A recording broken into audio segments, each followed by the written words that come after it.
Look at her. Hey, Lady Red, look at her. And Blair St. Clair, she's looking. Look at her. Hello, everyone, and welcome to Look at Her, the Hey Qween after show where our super celebrity guest looks at some of her besties and worsties, some of the queens she's played with, slayed with, or even laid with, and spills a little tea.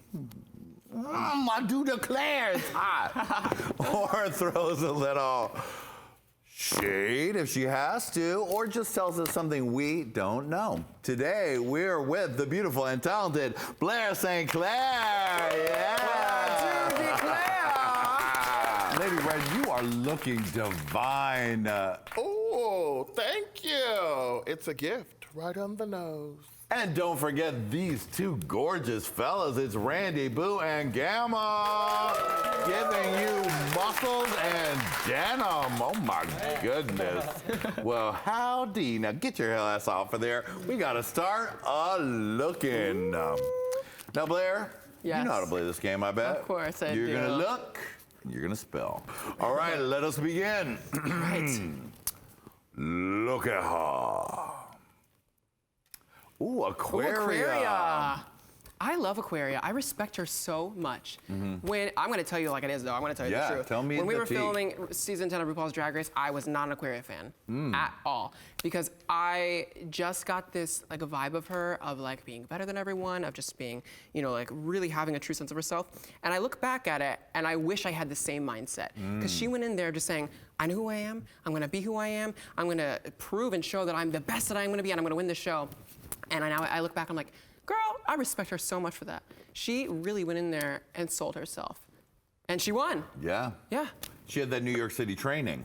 She did. She had that under her belt, in her wheelhouse. What was the behind the scenes like with her? Well, like, what was that feeling of self-possession something that bled into the whole time there? I think that her aesthetic was something that I was so unused to. And where she came from, like in the New York scene, it just was completely out of what I was used to. Right. And so for me, I don't think it was of us not getting along. It was just like, I don't really understand or know you or where you're coming from. And I didn't really have any interest of getting to know her. But until after the show, I really fallen in love with her afterward. And when you guys have gotten to hang out after the show, tell me a little about that. I think that she's such a deserving winner. I really think that she's so deserving. And she's just been really receptive to the audience, and especially to us sisters. She's always stayed really connected and really congratulated. When I came out with Call My Life, my debut album, she sent me a text right away and she's like, girl, streaming the album, I love it so much, congratulations, you look amazing, you look over. And I was like, you know what, I really appreciate that. I really appreciate someone that not only has so much success for herself, but can realize success for someone else and like appreciate and celebrate that. So she's good people. I'd like to see the two of you on a skinny lady shopping spree where you try all the tiniest little dresses As on. long as you put us on a runway afterward to serve it, I'm down. You can call me. You guys have both worked some runways. You've had your own runway working. Do you like working runways? Oh, I love runway work. I actually would love to do some more modeling work. Yeah. All right. All right. Look at her. Miss Vanjie. So when she walked in to Drag Race the first day when we were in the workroom, she and I did gravitate toward each other. She was a friend of mine.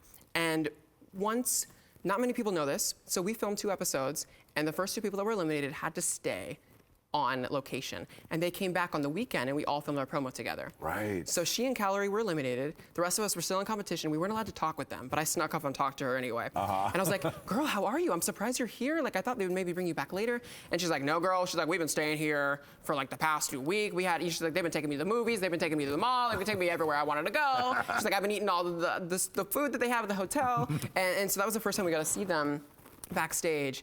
And that was really fun because we really clicked the first day, and I was sad I didn't get to see the rest of her. Now, were you surprised when the walking backwards Miss Vanjie 3 times became such a sensation? Because you saw it live. Did you think it was going to be like that? I got to. Not only was I there, I was in the top that week. Right. But I was dismissed from the runway stage obviously, so I was in the back. I was in the bottom two, because that's what happened. She's in the bottom two, and she walked off. So we're standing on the back of the stage when you see the 2 queens that are in the front and the rest of the queens that are safe in the very, very back. And so she passed us, walking back, going, Vanjie, Vanjie, Vanjie.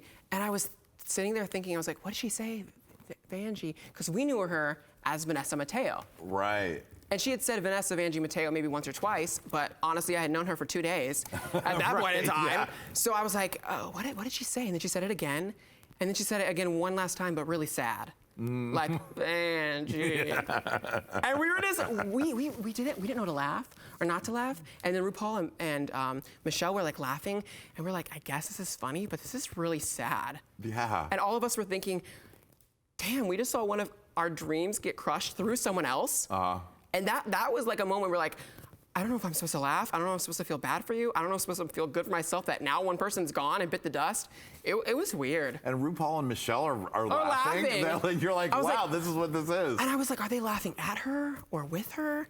Am I in on the joke? Right. Is there a joke later? Is this candid camera? Like, I didn't know. How do you think Vanjie's faring this season? Are you watching? I'm watching, yeah. I think she's doing really well. I'm really happy for her. She's gone back with a vengeance, and she's shown her vengeance. And not on top of that, we're watching the season now in 2019. This was filmed really shortly after we premiered our season in 2018. Yeah. She didn't have a lot of time to grow. And I No. think people are watching now expecting this huge amount of growth, this huge stylistic change and aesthetic. And she had months. She had less time than I did to start doing what I've wanted to do this past year. And people are already wanting more from me. And they're wanting even more from her on TV. You know. Look at her.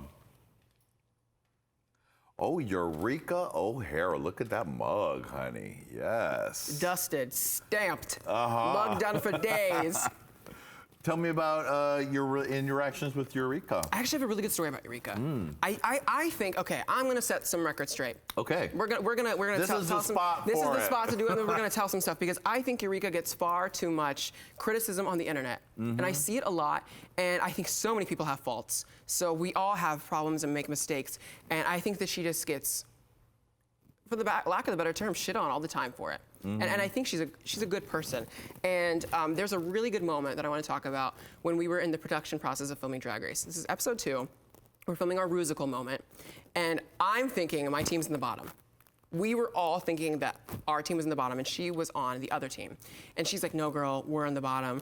We're struggling. And I was like, you can't be struggling more than we are. We're on the bottom. You're doing okay.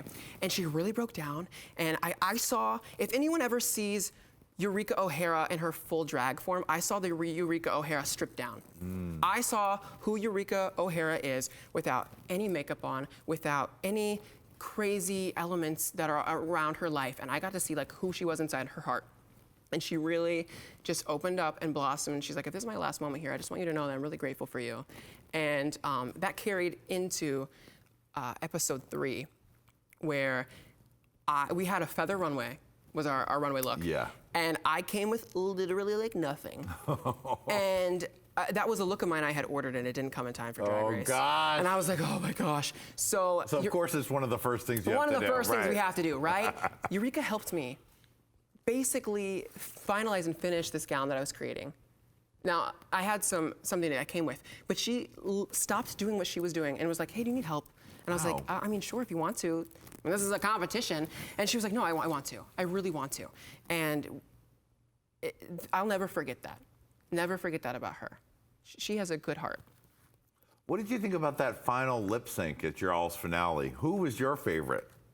Who was my favorite? So we had Cameron, Eureka, and Aquaria all out revealing each other, working hard. Did you have a personal favorite for that performance? I did. I think that after that performance was over, every one of us looked at each other, and we were a little shocked because we all said, Aquaria just won. We all told each other Aquaria just won. But I think the majority of us went in to the top 4 of the finale episode thinking that Asia was going to win the season. Wow. I think the majority of us said Asia OHara is winning season 10 of RuPaul's Drag Race. And when she lost that first lip sync, we were like, goop. Like, Gag. gag. Like, fully gag. We were just kind of shocked. And then we had that Devil Shantae moment with Eureka and Aquaria. And if you were there in that audience, we saw a little something different than what we saw on TV. I heard there was a different edit, let's say. I never blame anything on edits, but I will say that I felt Eureka's heart and her passion in that number. And to me, I really connected to her, and she won that for me. And so we anticipated that the top two were going to be Cameron and Eureka after that point. But with the double save, we had all three. And at that final moment, Aquaria took it home for me.